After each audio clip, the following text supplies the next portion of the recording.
This is the FCTO Daily Forex News Report for the 9th of May 2013. Employment data and strong risk appetite gave the Aussie and Kiwi a strong boost overnight. Australian job data continued its 1 month good, 1 month bad pattern and showed a 50,100 growth in April versus expectation of 11,500.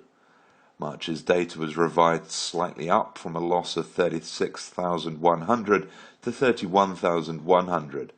The unemployment rate also dropped back to 5.5%.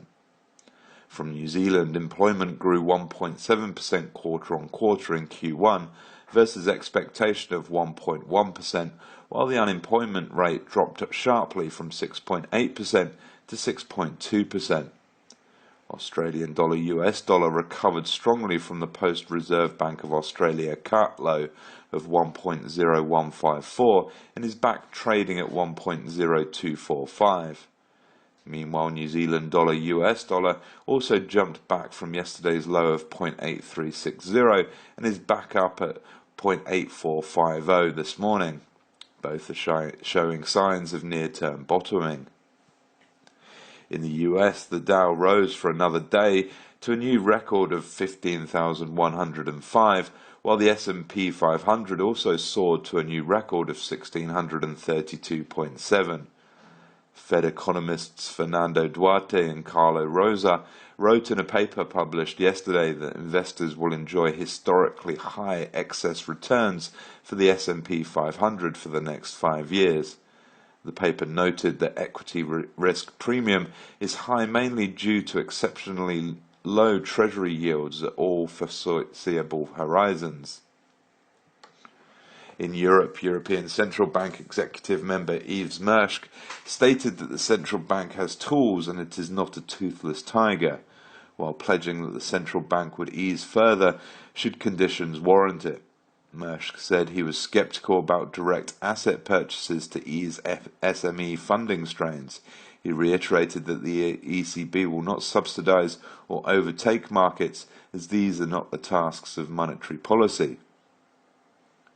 In China, CPI accelerated to 2.4% year-on-year in April, up from March's 2.1% year-on-year and beating expectation of 2.3%. PPI, on the other hand, dropped more than expected to minus 2.6% year-on-year, down from minus 1.9% year-on-year in March, and compared to a consensus of minus 2.3%. Economists believe that the figures are still relatively moderate and wouldn't change the government's plan in boosting investments and consumptions. Nonetheless, as the government is expecting acceleration in investments in the coming months, the People's Bank of China is unlikely to create any further monetary easing.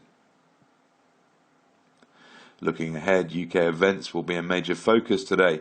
The Bank of England is expected to keep rates unchanged at 0.5%, an asset purchase target at £375 billion.